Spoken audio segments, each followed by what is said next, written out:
आप सभी का स्वागत है आपका अपना चैनल स्टडी करियर में।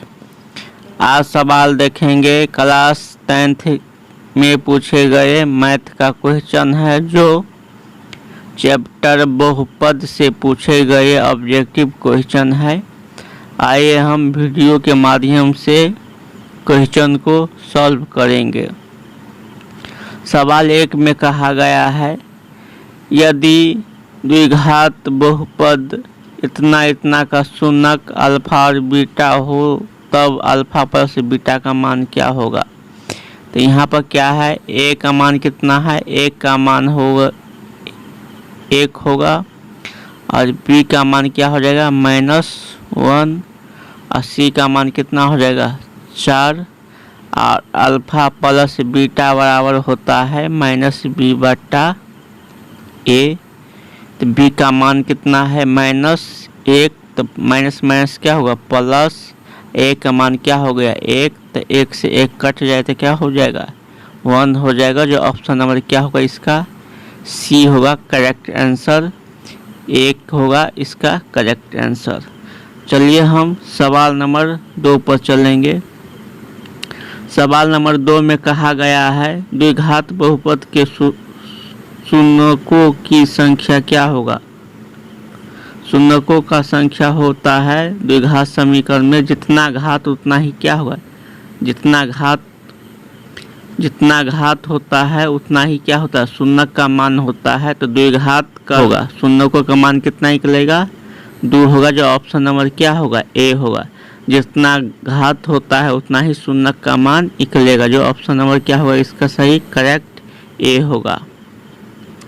चलिए हम सवाल नंबर 3 पर चलते हैं। कहा गया है यदि बहुपद इतना इतना का शून्यक ए बी हो तो ए और बी का मान क्या होगा। तो यहाँ पर गुणज कर रहा है ए, यहाँ पर कहने का मतलब ए गुणज बी का मान होता है c/a। तो ए का मान कितना हो जाएगा 1 और बी का मान कितना होगा -2 और सी का मान कितना हो जाएगा 5। तो सी का मान कितना आ गया 5, तो लिखेंगे 5 और ए का मान कितना है 1, तो लिखेंगे 1। तो क्या आ जाएगा हमें आंसर 5 होगा आंसर। जो ऑप्शन नंबर क्या होगा इसका ए नंबर करेक्ट आंसर होगा, ए होगा करेक्ट आंसर 5। सवाल नंबर चलेंगे आप 4 पर। सवाल नंबर 4 में कहा गया है बहुपद इतना इतना का मूल का योग क्या होगा। तो मूल का योग पूछ रहा है तो क्या होता है, एक फार्मूला आप पढ़े होंगे, एक होता है एक फार्मूला आप पढ़े होंगे, एक फार्मूला होता है x² minus alpha plus beta x plus alpha into beta. तो यही रूल में है x² माइनस 4x प्लस 1। तो यहाँ पर क्या होगा अल्फा और प्लस बीटा का मान की योग का मान क्या होगा तो 4 होगा। क्या होगा 4 होगा। माइनस में रहेगा तो वो क्या चीज़ में आंसर आएगा प्लस में। जो ऑप्शन नंबर क्या होगा इसका बी होगा करेक्ट आंसर। इसका योगफल क्या आएगा 4 आएगा। अब सवाल नंबर चलेंगे 5 में। सवाल नंबर 5 में कहा गया है त्रिघात बहुपद का सबसे व्यापक रूप क्या है। तो जिसका त्रिघात माने जिसका पावर क्या हो, त्रिघात का मतलब जिसका पावर क्या हो x के पावर कितना हो q हो। तो x के पावर q वाला कहाँ है, तो x के पावर q वाला क्या है ऑप्शन नंबर सी में होगा करेक्ट आंसर। यहाँ पर सब क्या होगा सी होगा। ये क्या है त्रिघात बहुपद है। अब सवाल नंबर चलेंगे 6 पर। सवाल नंबर 6 में कहा गया है इतना इतना का मूल हो तो इतना इतना का मान क्या होगा। आपको बता दे रहे हैं कि यहाँ पर मूल निकालना है तो पहले ए का मान कितना 1 और बी का मान कितना 5 -5 और सी का मान कितना 7। तो यहाँ पर अल्फा प्लस बीटा का मान कितना हो जाएगा, अल्फा और प्लस बीटा का मान आपको प्राप्त हो जाएगा। माइनस में है तो क्या होगा +5 और अल्फा इंटू बीटा का मान कितना आ जाएगा 7। इसका लघुत्तम करेंगे तो क्या आ जाएगा अल्फा प्लस बीटा बटा में अल्फा इंटू बीटा। इसका मतलब क्या हो गया अल्फा प्लस बीटा का मान कितना आ गया 5, अल्फा इंटू बीटा का मान कितना आ गया 7। तो 5/7 कहाँ आंसर है, जो ऑप्शन नंबर क्या होगा बी होगा इसका करेक्ट आंसर। अब सवाल नंबर चलेंगे 7 में। कह रहा है द्विघात बहुपद इतना इतना का शून्यक क्या होगा। तो शून्यक पूछ रहा है तो क्या होगा 6×3 = 18। तो यहाँ पर पहले 6 को 3 में गुना करेंगे तो क्या होगा 6×3 = 18। तो ऐसा कौन सा संख्या है जिसे गुना करने पर 18 हो और बीच वाले 7 हो। तो क्या होगा 9×2 = 18, क्या हो जाएगा 9×2 = 18। तो लिखेंगे 9×2 = 18 और 9 में से 2 गया तो माइनस क्या होगा 7। तो लिखेंगे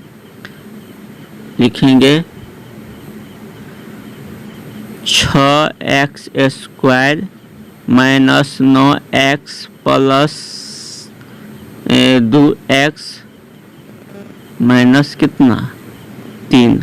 तो घटा देंगे तो क्या बचेगा हमें 6x²। तो क्या बचेगा 6 को इसमें 3 कॉमन लेते क्या हो जाएगा 3x को यहाँ पर 2 यहाँ पर 3 तो क्या आ जाएगा 3/2। तो 3/2 किस में होगा ऑप्शन ए होगा इसका क्या करेक्ट आंसर। ऑप्शन ए होगा करेक्ट आंसर। सवाल नंबर चलेंगे आप 8 पर। सवाल नंबर 8 में कहा जा रहा है कि बहुपद इतना इतना का मूल क्या होगा जब इतना का मान क्या होगा। तो यहाँ पर बता रहे हैं तो यहाँ पर अल्फा प्लस बीटा का मान क्या आ जाएगा प्लस में है तो -2 और अल्फा इंटू बीटा का मान क्या आ जाएगा 3। तो क्या होता है फार्मूला वही हो जाएगा अल्फा प्लस बीटा हो जाएगा लघुत्तम लेंगे तो क्या हो जाएगा आपको -2/3 आंसर आ जाएगा। कहाँ है ऑप्शन नंबर क्या होगा बी हो इसका करेक्ट आंसर। सवाल नंबर चलेंगे 9 में। द्विघात बहुपद इतना इतना का शून्य का मान क्या होगा। तो क्या लिखेंगे इतना इतना का शून्य का मान क्या होगा। तो क्या लिखेंगे x² - 3 = 0। इसी प्रकार से x² = 3 और स्क्वायर है तो रूट चढ़ जाए तो क्या हो जाएगा x माइनस प्लस √3। तो एगो माइनस में एगो प्लस में आंसर होगा, जो ऑप्शन नंबर क्या होगा बी होगा इसका करेक्ट आंसर। सवाल नंबर 10 में कहा जा रहा है निम्नलिखित में कौन बहुपद नहीं है। तो बहुपद होने का मतलब है सिर्फ x का पावर क्या हो एक, सिर्फ x का पावर क्या हो एक पूर्ण संख्या हो। तो x का पावर पूर्ण संख्या क्या है y है, ये बहुपद है। बी नंबर बहुपद होगा। 7 नंबर है, यहाँ पर 7 भी बहुपद है। यहाँ पर क्या है 4x² - 3x प्लस ये भी बहुपद है। लेकिन यहाँ पर सी में क्या है बहुपद क्या है पूर्ण संख्या नहीं होकर बहुपद क्या है रूट में है। इसका मतलब x के पावर 1/2 है, इसलिए ये बहुपद नहीं है। और x क्या है रूट में है, इसलिए बहुपद नहीं है। इसका ऑप्शन नंबर क्या होगा सी होगा करेक्ट आंसर। सवाल नंबर अब हम 11 पर चलेंगे। सवाल नंबर 11 में कहा गया है कौन रेखीय बहुपद व्यंजक है। जो रेखीय बहुपद का व्यंजक है तो ये द्विघात बहुपद हो गया, सी में द्विघात बहुपद हो गया, इसमें भी द्विघात नंबर क्या होगा एक करेक्ट आंसर होगा। ये बी नंबर बहुपद नहीं है, लेकिन ए इसका एक रेखीय बहुपद होगा जिसका पावर 1 हो, वो होता है एक रेखीय बहुपद, जो ऑप्शन नंबर क्या होगा ए होगा इसका करेक्ट आंसर। सवाल नंबर फिर हो जाएगा यहाँ पर अल्फा। सवाल नंबर 12 में हो जाएगा फिर अल्फा प्लस बीटा बराबर होगा -1। यहाँ अल्फा इंटू बीटा का बराबर होगा 1। तो क्या होगा 1/1 क्या होगा ऑप्शन नंबर ए होगा इसका करेक्ट आंसर। सवाल नंबर 13 में कहा गया है कर रहा है योगफल और गुणनफल, अर्थात अल्फा प्लस बीटा का मान कितना दे दिया है 2 और अल्फा इंटू बीटा का मान कितना दिया है 15। तो फार्मूला क्या होता है x square minus alpha plus beta plus x plus alpha into beta. तो यहाँ पर एक्स स्क्वायर हो जाएगा, अल्फा प्लस बीटा का मान कितना है 2 माइनस 2 एक्स और माइनस 15 का ऑप्शन नंबर कितना में मिल रहा है, ऑप्शन नंबर डी इसका क्या होगा करेक्ट आंसर होगा। सवाल नंबर आप 14 में चलेंगे कर रहा है कौन बहुपद नहीं है। तो बहुपद जो रूट एक्स हो, बहुपद क्या है रूट एक्स हो या बट्टा में हो एक्स, तो ये बहुपद नहीं होगा, जो ऑप्शन नंबर क्या होगा सी इसका करेक्ट आंसर होगा। बाकी ये भी बहुपद है, ये भी बहुपद है, ये भी बहुपद है, लेकिन सी नंबर बहुपद नहीं है क्योंकि x बट्टा में है, इसलिए ये बहुपद नहीं है। अब सवाल नंबर चलेंगे 15 में। सवाल नंबर 15 में कहा गया है एक घात वाला बहुपद कहलाता है, तो रेखीय बहुपद कहलाएगा, जो ऑप्शन नंबर क्या होगा सी होगा इसका करेक्ट आंसर। आपको वीडियो जरूर अच्छा लगा होगा, वीडियो को लाइक कमेंट और चैनल पर नहीं है तो चैनल को सब्सक्राइब जरूर करें। आप सभी को मेरे तरफ से